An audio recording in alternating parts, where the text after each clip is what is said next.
All right, Isaac Harris, thanks for making Locked On Mavs your first listen. For your second listen, make sure you check out the Locked On NBA Big Board podcast. Rafael Barlow is laying it down every single day with great stories, stuff from the draft. I was listening to an episode of the best defenders in the draft, and Rafael Barlow shared their story about Draymond with these summer workouts and these summer runs that he was able to sit and watch. And Draymond took this group of 4 dudes that aren't in the NBA and went against 5 guys that are all in the NBA, and he beat them, thoroughly beat that team. He's sharing stories like that all the time. So go check out Locked On NBA Big Board. All right, let's talk about Marjon Beauchamp, the 6'6" guard from the G League Ignite this past year. 196 pounds, 7-foot wingspan. He measured in at 6'6.5". So some sites say 6'7". They'll round it up. Some of our European listeners always get frustrated when I don't round up numbers, so I'll round it up. He's 6'7", 7-foot wingspan. He's going to be 20 years old at the time of the draft. Was at the G League Ignite this past year. The one sentence descriptor from him: a physical wing with the ingredients to be a high-level role player, but he needs to improve as a shooter. A couple of his strengths here: he's a slasher. He can attack closeouts. He can get into the lane. He can finish at the rim. He's got a ton of upside as a real smart, intelligent player. Cuts, always looking for chances to, hustle on offense. But he's got more upside as a multi-positional defender. Just a guy that can defend so many different ways. These wings we keep talking about, right? Would you trade a first-round pick for a Jay Crowder? This is a guy that fits sort of that role. Really long wingspan. Can guard a bunch of different guys. He's a tone setter who plays hard regardless of the score. Mm-hmm. A lot of those points came from the Ringer. They have an incredible draft guide, and some of them came from Rafael Barlow Draft Junkies as well. Weaknesses: he's not a good three-point shooter. He's not. He's got to add that to his game. At least he wasn't at the G League. He's turnover prone, and he played at 4 high schools. He went to a community college. Then he went to the G League Ignite. He's just kind of been all over the place, so it's hard to get a read on him. His background is one of my favorite stories of this draft. And this is one of the biggest things I did just checking his story, because I saw that one line. It's 4 high schools. What's the story behind that? So give me a minute and a half here to give you this story, because it's actually really cool. So he was the 47th overall recruit in his draft class. I'm why is he 47 freaking overall in his draft class on ESPN? This is crazy. 2 years ago. So Cade Cunningham's class, not this recent class with Chet and all those guys. I'm so he didn't go from high school straight to the Ignite team. He had a year off in between. I'm how did that work out? Because that doesn't happen. Tell you how it happens. So he's from Seattle. He's from the Seattle area. And so he starts going to these different high schools because he wants to play with Brandon. Seattle. Did you know that they used to have an NBA team? You're about to laugh again because there's a Jamal Crawford tie. Let's go. So anyway, by the way, that's such an inside joke between me and Isaac. It would take too long to explain. Sorry. It would, yeah. So he starts bouncing around these high schools because he wants to play with Brandon Roy, play for Brandon Roy, who's a high school coach in Seattle. He goes plays for him. Brandon Roy gets another job, so he follows him to another school. Then he goes to this private school. So basically, he plays for these different high schools, and then he's academically ineligible to go to college. Okay. So Joe Varden wrote an incredible piece on The Athletic about him. He's a Clutch client and this whole thing. And so he wrote this whole long thing. It's an incredible story. So coming out of high school, he's the Ignite passed on him to go to the G League. So he's what am I going to do? So there's this trainer in San Francisco called Hell's Trainer. And he's I want to train you. I want to use this gap year to train you, have coaches come in. We're going to put you in the best shape possible, get you really good. It's a Rocky thing, or? No, it's just crazy. So he goes to San Francisco. He starts training with this Hell's Trainer guy. And they're just doing all body stuff. He puts on 20 pounds of muscle. But then COVID hits. And all the coaches that are supposed to come there and help him get better at basketball, they're not coming. And the trainer literally looks at him and says, "Hey, I can't promise you this is all from Varden's piece. I can't promise you that you're going to be in a gym anytime soon." So this is during his gap year, and he's not even playing basketball. He's just working out. So now he's what the crap do I do? So he moves back home to Seattle, starts off on a scout team for this community school that he has family ties to and all this stuff. Eventually, the guy who has a family connection, the head coach, says, "Dude, just join the team. Come on the team." He goes on the team. He averages over 30 and 10 in this community college, puts up a 50-point game. Then he's working out.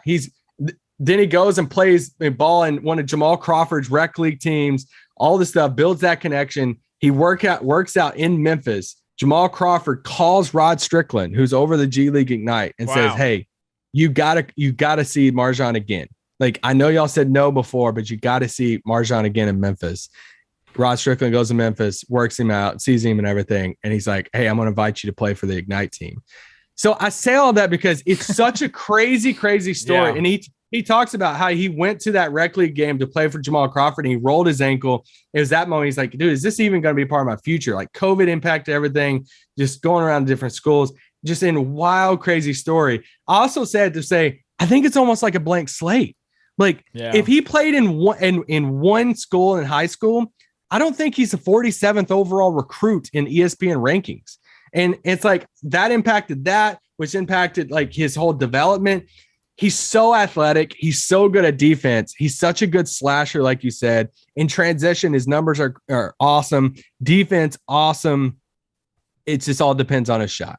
How do you believe in his jump shot? His field goal percentage was really great. It's like 57%. Because he likes to drive. He likes to get into the paint. He's super athletic. It's just he attempted like 2.5 threes a game, maybe 3 threes a game, and he didn't shoot at a high clip. Such a fascinating prospect. And like you said, kind of a blank slate. It's really interesting to see what people think about him. Rafael Barlow on his big board had him at 23. The Ringer draft guide had him at 30. ESPN mocked him at 29. The Athletic had him at 26. So right to the Mavs, like right in that range right there for him. What do you think what's the ceiling floor, the comp? Like, where do you see Beauchamp in the NBA? It's so hard. Like I started looking, so he averaged over 7 rebounds. So I was like, all right, who's a wing / guard, 6'6", 6'7". It's like you want to say Matisse Thybulle, but like he doesn't have the ball handling, driving to the rim stuff. That's the thing. It's like, who's a guy who can handle the ball, can get to the rim. He's a slasher, really athletic. Like he has some nasty alley-oops. He rebounds really well, but he can't shoot. And it's just really hard to find those type of dudes. Like I'm sitting there looking at saying like great value, Miles Bridges, but even like Bridges has got that pull up jumper and like I know that's the thing. It's like offensive player. Is it safe to say that guys like this don't work out in the NBA? But it's hard. It's also right? It's like, we would also have to go back and look at some guys right now that are shooting well from 3 and saying, all right, did you not shoot good in college like 1 year? I mean, is he Kawhi? No, but like coming out of college, I wrote down DeJounte Murray, and it's like, could he be a DeJounte Murray type? But that's the thing. It's like we're also banking on 1 year in the G League Ignite, and that he can't shoot. And it's like, okay, is that like fair? Is it? The Kawhi one's kind of interesting to me because Kawhi turned himself into this incredible, shooter and get his own shot kind of guy. But coming out, I mean, he wasn't. I mean, he won that Finals MVP, scoring like 13 points a game in the regular season. And he developed that. So my question for you, like the classic draft term of like hustle motor, he has all of that. He's so fun to watch. But my question to you is like, is he better than Josh Green right now? Is that going to be our question for all of these? For any wing that comes up, is he better than him right now? That's a question I'm asking. I mean, I'm down to take a swing on Beauchamp for sure. I think it is a swing. I don't think you're taking Beauchamp and you're like 100% confident saying, dude, he's going to be a star. But I think it's worth the swing. I'm down to swing on any of these type of wings. It's just right now, is he better than Josh Green? I don't know. They're both. What did you think about his shot, like the way that it looks? Because that I think matters with these guys a lot, especially the ones with the background that you're not really sure. He just didn't take a ton. Like I was watching different clips of him and on Synergy and stuff. Some of his spot up shots. He's obviously a little bit more comfortable with the spot ups, but I mean he is confident enough to take him off the dribble. But I don't know. It gets really weird for me judging one guy, off of one season and saying, all right, you're a shooter or not a shooter. But it comes down to who you're willing to swing on. Like somebody tweeted at me today and said, hey, where you at with Walker Kessler? I'm like, who I don't want to swing on probably is Walker Kessler.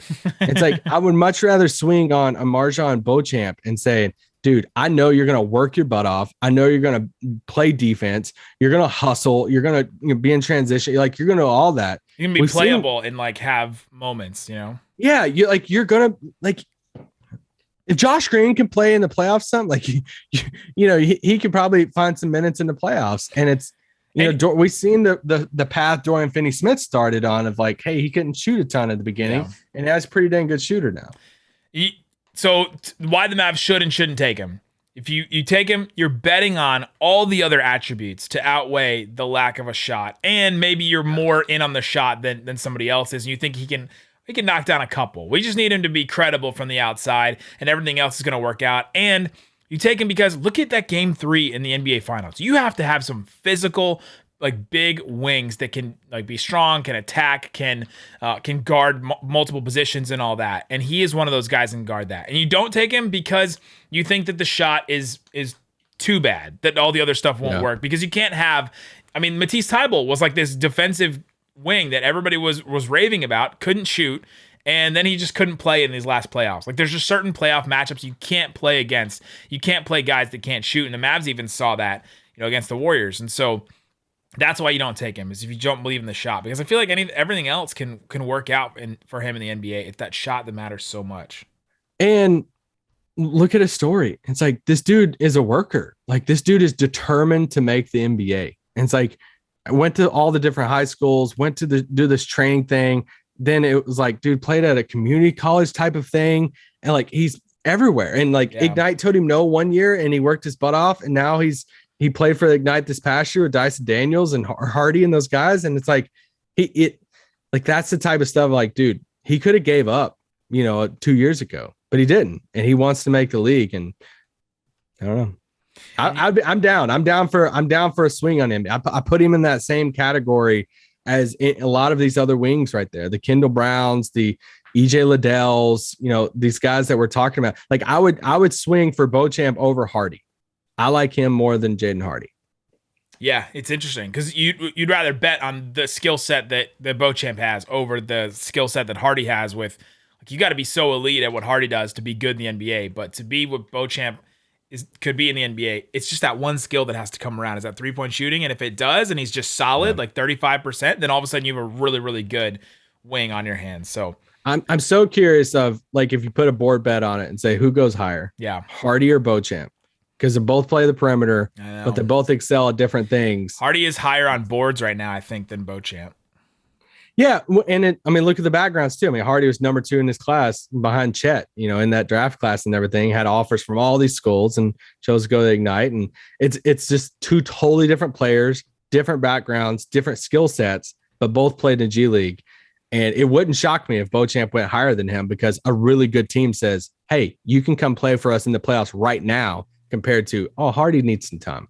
I'm so fascinated to see what Nico Harrison takes in this draft, right? Because I think we're gonna try to come to so many conclusions about, this is a Nico Harrison type player, this is a Jason Kidd type player that they picked, and I'm not sure we can come to that. But he takes Kessler just to throw everybody off, and we're like, dude, really? What is going on? There you go. That's Marjon Beauchamp. Guys, let us know in the comments below. What do you think? Who do you think the Mavs should take in the draft? Let us know in the comments. Guys, thanks so much for listening to Locked On Mavs. He's out. Boom.